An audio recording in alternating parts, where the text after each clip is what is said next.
जो मैं सिलेबस बनाया हूँ भाई पूरा प्रीवियस ईयर बेस्ट सिलेबस है जो एग्जाम में पूछे जा रहे हैं। अगर इतने टॉपिक को अगर तुम कमांड कर ले तो भैया 25 में 25 कोई हार नहीं सकते हो भाई।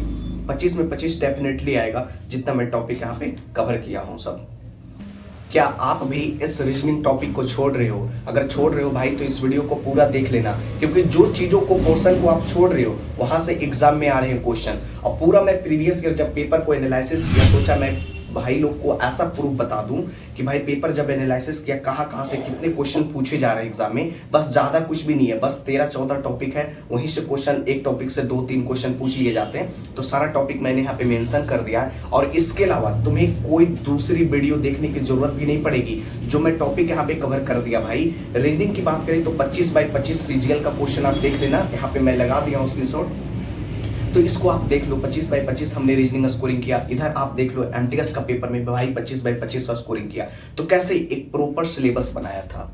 एक प्रॉपर सिलेबस क्या होता है कि जैसे अगर रीजनिंग की बात करें एसएससी में तो देखो पहला जो हम यहाँ पे एक टॉपिक कवर करने वाले हैं वो एनालॉजी पार्ट का है। इसको क्या करते हैं कि भाई लोग देखो ये 2 पार्ट में पूछ लिया जाता है। कभी तुमसे एनालॉजी में हो सकता है अल्फाबेट के माध्यम से पूछे, डिजिट के माध्यम से पूछे, तो एनालॉजी से 3 क्वेश्चन बन जाते हैं भैया, फिक्स है तुम्हारे। और मैं बताऊंगा पूरा कि कहां से तुमको फ्री ऑफ कॉस्ट रीजनिंग पढ़नी है, कोई पैसा लगाने की भी जरूरत नहीं है भाई, ठीक है। दूसरा जो हमने यहाँ पे टॉपिक कवर किया है भाई सैलोगिज्म, जिसको स्टेटमेंट एंड कंक्लूजन भी बोलते हैं। सैलोगिज्म में भी भैया 2 क्वेश्चन पूछ लिए जाते हैं। मेरे शिफ्ट में 2 क्वेश्चन पूछे हुए थे सैलोगिज्म का, एमटीएस में भी 2 क्वेश्चन पूछ लिए जाते हैं सैलोगिज्म का। तो सैलोगिज्म जिसमें स्टेटमेंट एंड कंक्लूजन होता है तो उससे भी क्वेश्चन पूछ लिए जा रहे हैं भाई आजकल। और सीरीज की बात करें तो सीरीज से 3 क्वेश्चन बने हुए हैं, ठीक है। पूरा पेपर एनालिसिस करने के बाद इसको बना रहा हूं, तो सीरीज से भी 3 क्वेश्चन, एनालॉजी और सिमिलरिटी से भी 3 क्वेश्चन, एनालॉजी और सिमिलरिटी से भी 3 क्वेश्चन पूछ लिए जाते हैं एग्जाम में। पेपर कटिंग एंड फोल्डिंग, इससे भी एक क्वेश्चन एग्जाम। अगला पॉइंट हमारा यहाँ पे है ब्लड रिलेशन, जिससे एक क्वेश्चन फिक्स है भैया। ब्लड रिलेशन का अगर तुम ठोस कर लिए ना तो 1 नंबर फिक्स है तुम्हारा, ठीक है। अगला जो हमने यहाँ पे टॉपिक कवर किया भैया अल्फाबेट नंबरिंग। भैया 2 क्वेश्चन इससे एग्जाम में पूछे जाते हैं। और जो मैं सिलेबस बनाया हूँ भाई पूरा प्रीवियस ईयर बेस्ट सिलेबस है जो एग्जाम में पूछे जा रहे हैं। अगर इतने टॉपिक को अगर तुम कमांड कर ले तो भैया 25 में 25 कोई हार नहीं सकते हो भाई। 25 में 25 डेफिनेटली आएगा जितना मैं टॉपिक यहाँ पे कवर किया हूँ सब। अगला जो यहाँ पे हमने लिखा है डिक्शनरी से एक क्वेश्चन फिक्स है भाई। डिक्शनरी से एक क्वेश्चन तुम्हारा फिक्स हो जाते हैं। और अगला जो अगर पार्ट की बात करें तो मिरर इमेज, भाई मिरर इमेज से 2 क्वेश्चन और वाटर इमेज, टोटल मिला के एक मिरर से अगर रहा तो एक वाटर से रहेगा। अगर मिरर दे दिया तो वाटर नहीं देगा, वाटर दिया तो मिरर नहीं देगा। तो समझो कि 2 क्वेश्चन तो फिक्स बन जाते हैं मिरर इमेज से। क्लासिफिकेशन जिसको वर्गीकरण बोलते हैं भैया, इससे एक क्वेश्चन फिक्स है एग्जाम में, एक क्वेश्चन फिक्स है। अगर तुम्हें रीजनिंग में स्कोरिंग को इंप्रूव करना है भाई 25 में 25 लानी है तो जो मैं सिलेबस बता दिया उस पर तुम पढ़ लो अच्छे से, ठीक है। अगर पढ़ रहे हो तो इसकी अच्छी से प्रैक्टिस करो। जो क्वेश्चन नहीं बनता है उसकी जाकर अच्छे से प्रीवियस ईयर का मॉक लगाओ और उसके एनालिसिस करो अच्छे से, और उसका जो कॉन्सेप्ट आपने पढ़ा है उसको रिविजन करो।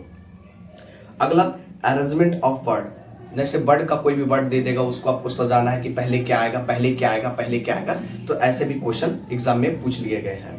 अगला बात करें सिंबल एंड नोटेशन, आपको संकेत से पूछ लिए जाएंगे कि कहाँ का संकेत, मतलब संकेत से जैसे होता है कि यहाँ पर कौन सा सिंबल आएगा, वहां से क्या है, कुछ भी वर्ड में भी पूछ लिया जाएगा और कुछ तुमको फिगर टाइप में भी पूछ लिया जाता है, तो ये समझो कि पूछा जाता है। अगला जो पार्ट है हमारा कोडिंग एंड डिकोडिंग, इससे भैया 2 से 3 क्वेश्चन फिक्स है हर एक एग्जाम में। ऐसा एग्जाम नहीं है जिसमें कोडिंग और डिकोडिंग नहीं आते हैं भैया। मोस्ट इंपोर्टेंट टॉपिक है कोडिंग एंड डिकोडिंग।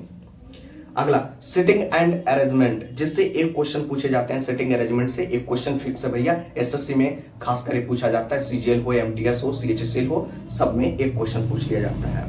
अगला बोर्ड मास जो आपने पढ़ा है मैथ में, बोर्ड मास मैथ कैलकुलेशन, उसमें आपको दे दिया जाएगा कि प्लस का अर्थ है जोड़, जोड़ का अर्थ है घटाओ, घटाओ का अर्थ है गुना, ऐसे करके क्वेश्चन पूछे जाते हैं एग्जाम में। तो बोर्ड मास, या हो सकता है आपको कुछ मैथ दे देगा मैथमेटिकल ऑपरेशन में, तो हो सकता है तुमको सोल्व कर लिया जाए। तो बोर्ड मास के रूल से वो सोल्व होता है, पहले का करे पीछे भाग तब गुना तब जोड़ घटा, इस मेथड से वो सोल्व होता है। अगला बात करें डायरेक्शन एंड डिस्टेंस, इससे भी पूछ लिया जाएगा कि एक व्यक्ति 10 मीटर पूरब की ओर जाता है, 20 मीटर दाएं मुड़ता है, फिर उधर चल, फिर 50 मीटर आगे चलकर फिर उन्होंने दक्षिण की ओर 20 मीटर मुड़ जाता है। तो ऐसे क्वेश्चन डायरेक्शन एंड डिस्टेंस से बन जाते हैं, तो ये भी समझो कि पूछ लिए जाते हैं एग्जाम में। ये भी भैया मोस्ट इंपोर्टेंट टॉपिक है।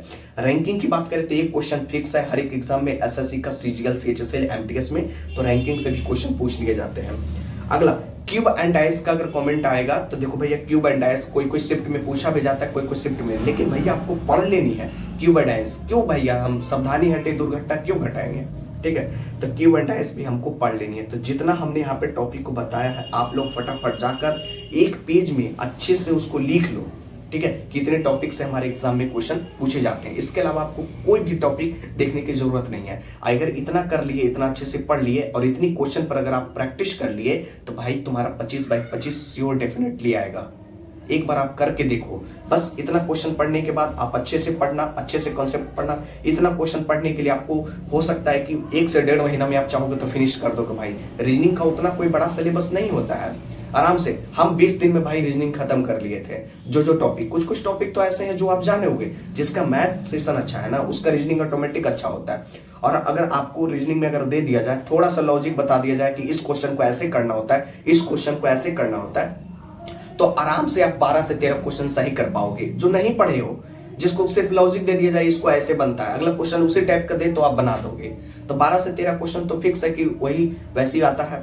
लेकिन अगला जो है हम यहाँ पे बात कर रहे हैं कि अगर तुमको कुछ टॉपिक ऐसे हैं जो पढ़ना पड़ेगा, जैसे सिटिंग अरेंजमेंट, तो ये तुमको पढ़ना पड़ेगा भाई। हो सकता है कि तुम्हें इसमें भी पढ़ना पड़े स्टेटमेंट एंड कंक्लूजन, जिसको साइलोगिज्म बोलते हैं, ये भी तुमको पढ़ना पड़ेगा थोड़ा सा, ज्यादा कुछ भी नहीं है, लेंदी पेपर नहीं आता है, ठीक है। रैंकिंग भी पढ़ लेना पड़ेगा आपको, डाइस थोड़ा नॉलेज होना चाहिए।